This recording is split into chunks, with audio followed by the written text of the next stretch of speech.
Hello guys, எல்லோரும் எப்படி இருக்கீங்க? இன்றைக்கி ரொம்பவே டேஸ்டான பூண்டு மிளகு குழம்பு முட்டை போட்டு பார்க்க போகிறோம். இது செம்ம டேஸ்ட்டாக இருக்கும், காரக்குழம்பு டேஸ்ட்டில் இருக்கும். வாங்க எப்படி செய்யலான்னு பார்ப்போம். ஃபஸ்ட்டு ஒரு கடாயில் எண்ணெய் ஊற்றிட்டு வெந்தயம் போட்டுக்கோங்க. சின்ன வெங்காயம் பாதியை நறுக்கி போடுங்க, பாதியை முழுசாக போடுங்க. போட்டு நல்லா சாட்டே பண்ணிக்கோங்க. அப்புறம் பூண்டு எடுத்திருக்கேன். பூண்டு ஒரு 10 பல்லுக்கிட்ட எடுத்திருக்கேன். அதை நல்லா நறுக்கி இதோடு ஆட் பண்ணிக்கோங்க. இது கூட நம்ம டொமேட்டோவும் க்ரீன் சில்லியும் ஆட் பண்ணிக்கலாம். நல்லா சாட்டே பண்ணிக்கோங்க.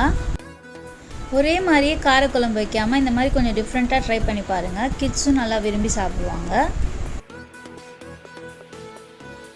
இப்போ இது கூட சில்லி பவுடர் ஆட் பண்ணிக்கலாம். மீன் மசாலா நான் அரைச்சி வச்சுருக்கேன் மொத்தமாக. இது காரக்குழம்புக்கும் போட்டுக்கலாம், மீன் குழம்புக்கும் போட்டுக்கலாம். அது ஒரு 2 ஸ்பூன் ஆட் பண்ணிவிட்டு, ஆச்சியில் குழம்பு சில்லி பவுடர் இருக்குதுல்ல, அது நான் ஒரு 1 ஸ்பூன் அளவுக்கு ஆட் பண்ணேன்.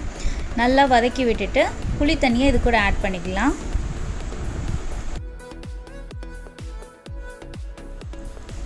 கன்சிஸ்டன்சி பார்த்துக்கோங்க. கொஞ்சம் நல்லா திக்காகவும் இல்லாமல் தண்ணியாகவும் இல்லாமல் ஓரளவுக்கு இதாக வச்சுட்டு இது கூட கல் உப்பு போட்டுக்கோங்க. நல்லா கொதி வரட்டும். நல்லா கொதி வந்தோடனே இது கூட இப்போது முட்டை ஆட் பண்ணலாம். முட்டையை ஒரு தட்டில் உடச்சி பார்த்துட்டு அதுக்கப்புறம் ஊற்றுங்க. ஏன்னா ஒரு சில முட்டை கெட்டு போயிருக்க கூட சான்சஸ் இருக்குது. அதனால் ஒரு தட்டில் ஊற்றிட்டு அதுக்கப்புறமா குழம்புல நம்ம ஊற்றிக்கலாம். டைரெக்டாக ஊற்றுறதை அவாய்ட் பண்ணிக்கோங்க. அவ்வளோதான். லாஸ்ட்டாக இதோட பெப்பர் பவுடர் ஆட் பண்ணிக்கலாம்.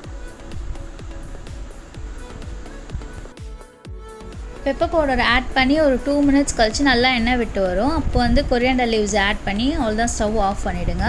இதுக்கு சைடிஷாக நான் இன்றைக்கி பீட்ரூட் பொரியல் தான் செஞ்சுருந்தேன். அதுக்கான ரெசிபி பார்க்கலாம் வாங்க.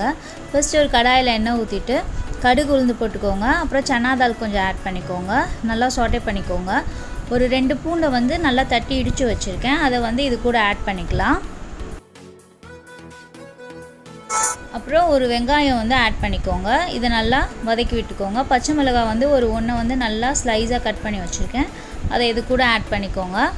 பீட்ரூட் நான் கொஞ்சோண்டு மிளகாத்தூள் போட்டு வச்சுருக்கேன். அதை இது கூட ஆட் பண்ணிக்கலாம்.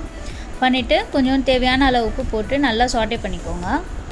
இது கொஞ்சம் பொரியல் பொடி நான் ஆட் பண்ணியிருக்கேன். பொரியல் பொடி எதுக்குன்னா கொஞ்சம் டேஸ்ட் என்ஹான்ஸ் பண்ணி கொடுக்கும். அதனால் கொஞ்சம் ஆட் பண்ணியிருக்கேன். அவ்வளோதான். நல்லா சுருண்டு வந்தோடனே இது கூட துருவி வச்ச 4-10 தேங்காய் இது கூட ஆட் பண்ணிக்கிறேன். நல்லா இதை சுருளை வதக்கிக்கோங்க. அவ்வளோதான். ஒரு 2 மினிட்ஸ் கழித்து இதை ஆஃப் பண்ணிவிடுங்க. இன்றைக்கான லன்ச் ரெடி. என்னென்னு பார்த்தீங்கன்னா சுட சுட சாதம், பீட்ரூட் பொரியல், பூண்டு மிளகு குழம்பு.